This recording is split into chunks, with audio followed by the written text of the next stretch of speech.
many times have you heard that you can't do this, you can't do that, and it has never been done before?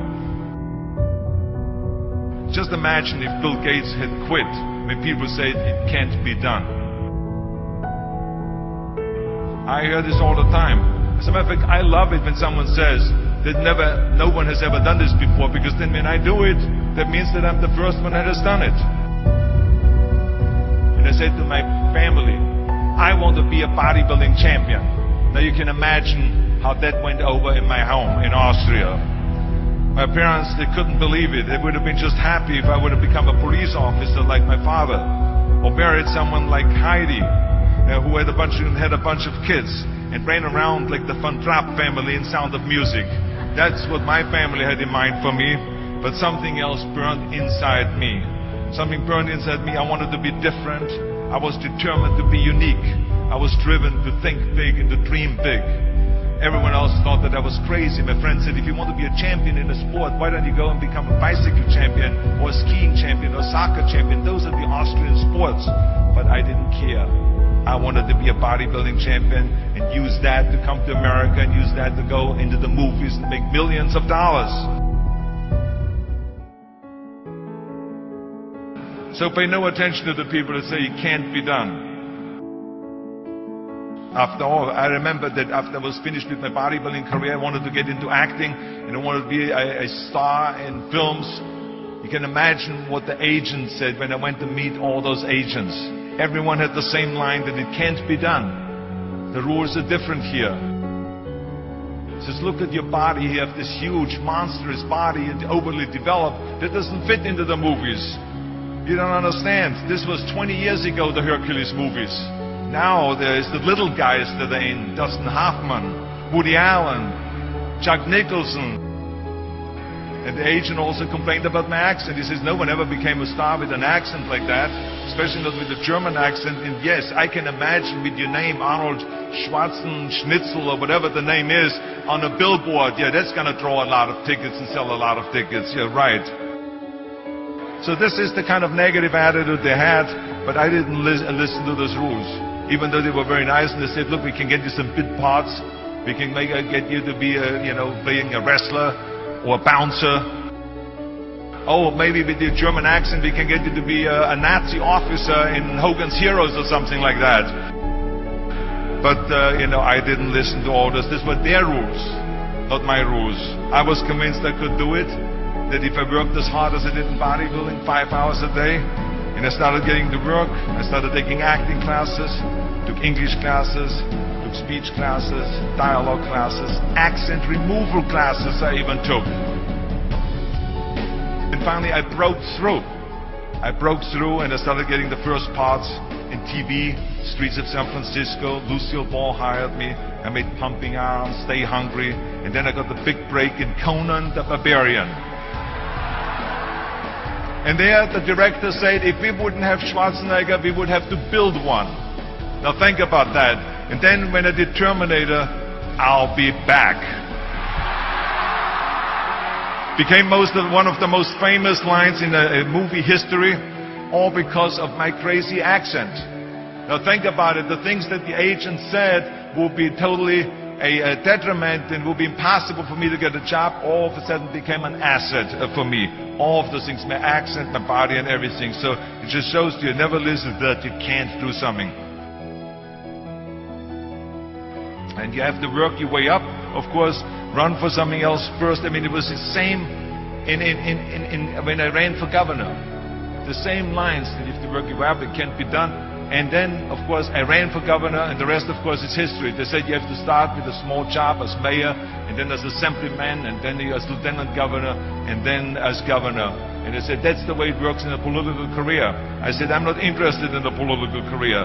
I want to be a public servant. I want to fix California's problems and bring people together and bring the parties together. So, like I said, I decided to run. I didn't pay attention to the rules, and I made it, and the rest is history. People ask me all the time, they say to me, what is the secret to success? So many young people are getting so much advice from their parents and from the teachers and from everyone. But what is most important is that you have to dig deep down and ask yourselves, who do you want to be? Not what, but who. And I'm talking about not what your parents and teachers want you to be, but you. I'm talking about figuring out for yourselves what makes you happy. No matter how crazy it may sound to the people. I spent a lot of time by myself so I could figure out and listen to what is inside my heart and inside my head. Something burned inside me. I wanted to be different. I was determined to be unique. I was driven to think big and to dream big. I always wanted to be very intense. I always wanted to be number one. I took it very seriously in my career. And so this intensity always paid off for me. This commitment always paid off for me. I didn't want to just be a bodybuilding champion. I wanted to be the best bodybuilder of all times. I didn't want to just be a movie star. I wanted to be a great movie star that's the highest paid movie star and have the BAFTA title billing. I mean, how many times have you heard that you can't do this and you can't do that and it has never been done before? I hear this all the time. I was told to my face, you're nothing but a giant muscle. You can't act. You have no future and you have an accent that is laughable. That just shows you again so much more it can't be done. This is why I try to tell you, anything and everything can be done if you can visualize it, if you believe in yourself. You're going to find the naysayers in every turn that you make. Don't listen. Just visualize your goal, know exactly where you want to go. Trust yourself. So pay no attention to the people that say it can't be done. Trust yourself no matter what anyone else thinks. What is the point of being on this earth if all you want to do is be liked by everyone and avoid trouble? We have so many rules in life about everything. The only way that I ever got any place was by breaking some of the rules. It is impossible to be a maverick or a true original if you're too well behaved and don't want to break the rules. You have to think outside the box. Now, of course, this journey is not going to be without any setbacks, failures, or disappointments. That's just the way life is. Don't be afraid to fail. You can't always win, but don't be afraid of making decisions. You can't be paralyzed by fear of failure, or you will never push yourself. You keep pushing because you believe in yourself and in your vision. And you know that it is the right thing to do. Success will come, so don't be afraid to fail.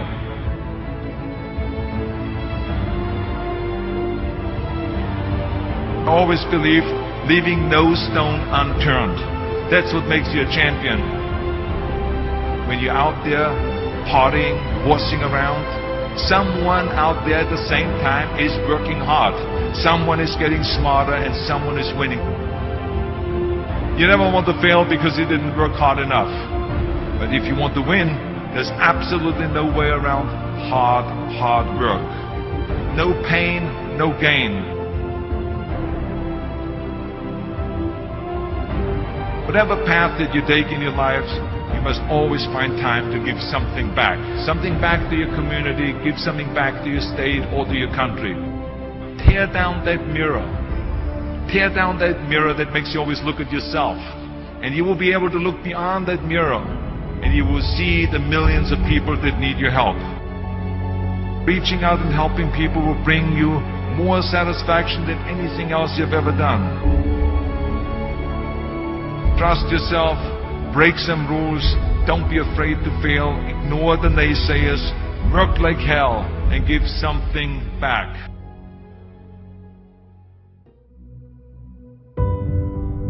I remember my mother-in-law, Eunice Kennedy Shriver, when she started Special Olympics in 1968, people said that it would not work.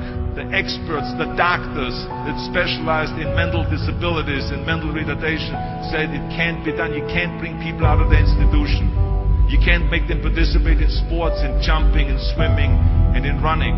They will hurt themselves. They will hurt each other. They will drown in the pool. But let me tell you something. Now, 40 years later, Special Olympics is one of the greatest organizations in 180 164 countries dedicated to people with mental disabilities and with intellectual challenge, and